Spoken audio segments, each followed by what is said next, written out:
इसी के साथ खबरों में आगे बढ़ते हैं। अगली बड़ी खबर लखनऊ से सामने आ रही है, जहां सपा अध्यक्ष अखिलेश यादव का बयान सामने आया है। अखिलेश यादव का कहना है कि आतंकवादी का कोई धर्म नहीं होता है। आतंकी हमले को लेकर देश भर में गुस्सा है। अखिलेश यादव ने मृतकों को श्रद्धांजलि दी। सर्वदलीय बैठक में राम गोपाल यादव जाएंगे, ये बड़ी खबर आपको बताई जा रही है, जहां अखिलेश यादव का बड़ा बयान सामने आया है। उन्होंने कहा कि आतंकवाद का कोई धर्म नहीं होता। इसी के साथ साथ अखिलेश यादव ने मृतकों को श्रद्धांजलि दी। सर्वदलीय बैठक में राम गोपाल यादव जाएंगे, ये हमारे देश का सवाल है। अखिलेश यादव का बयान सामने आया है, कोई इससे राजनीतिक लाभ ना ले। बड़ी खबर आपको बता रहे हैं, जहां लखनऊ में सपा सुप्रीमो अखिलेश यादव का बड़ा बयान आया है। पहलगाम हमले को लेकर उनका बड़ा बयान देखने को मिल रहा है, जहां उनका कहना है कि धर्म नहीं होता है।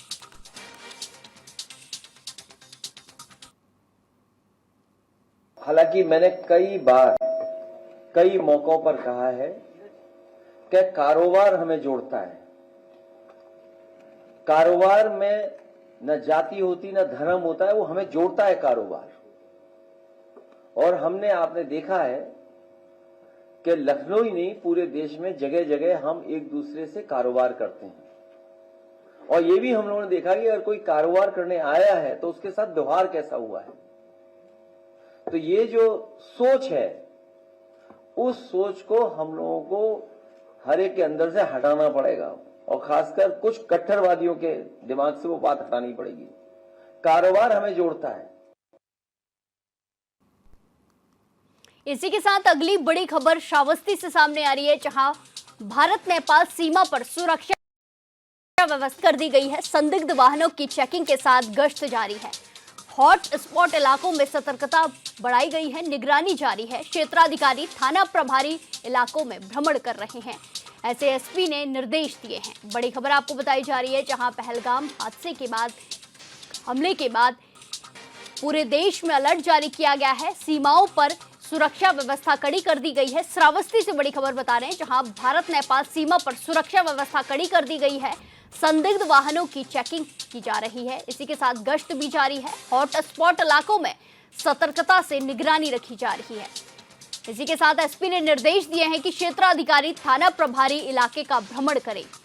ये तस्वीरें आप देख सकते हैं किस तरीके से सीमा पर गश्त जारी है और चेकिंग चल रही है। चेकिंग के बाद ही किसी को भी एंट्री मिल रही है। इस खबर पर ज्यादा जानकारी के साथ संवाददाता माजिद अंसारी से जुड़ेंगे। माजिद, जिस तरीके की खबरें सामने आ रही है, व्यवस्था कड़ी कर दी गई है और सीमाओं पर सुरक्षा के जवान चप्पे चप्पे पर तैनात हैं और चेकिंग के बाद ही हर किसी को एंट्री दी जा रही है, क्या कुछ जानकारी? जी बिल्कुल बताना चाहेंगे।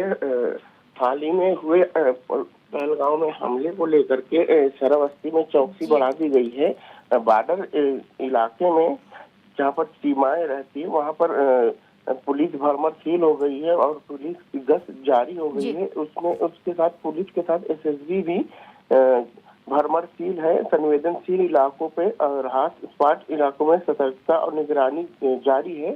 फिलहाल एसपी ने सभी क्षेत्राधिकारी और थाना प्रभारियों को निर्देश दिया है कि अपने अपने इलाके में भ्रमणशील रहें और जो सीमा से सटे इलाके हैं वहाँ पर संदिग्ध व्यक्तियों से पूछताछ भी जारी है। और बॉर्डर इलाके में जो जैसे श्रावस्ती में जमनाहा पड़ता है, वहाँ पर दंगा निरोधक और डॉग स्क्वाड टीम भी लगातार भ्रमणशील है। जी बिल्कुल माजिद, जिस तरीके से चप्पे चप्पे पर पुलिस बल तैनात है और घटना के बाद से ये निगरानी और ज़्यादा बढ़ा दी गई है, क्या कुछ ज़िले में जो पाकिस्तानी नागरिक भी होंगे, कुछ जो श्रावस्ती में, ऐसे कुछ खबरें हैं कि उनका क्या कुछ मतलब अब आगे की प्रतिक्रिया देखने को मिल रही है, क्योंकि कुछ दिनों में उन्हें ये देश खाली करने को कहा गया है? जी फिलहाल अभी कोई यहाँ ऐसी कोई जानकारी नहीं मिली है कि पाकिस्तानी नागरिक है श्रावस्ती जिले में। और अगर ऐसी चीजें होती तो जो 48 घंटे का अल्टीमेटम दिया गया है उसके हिसाब से यहाँ के एसपी करेंगे निर्देश। जी बिल्कुल, धन्यवाद माजिद हमारे साथ जानकारी साझा करने के लिए।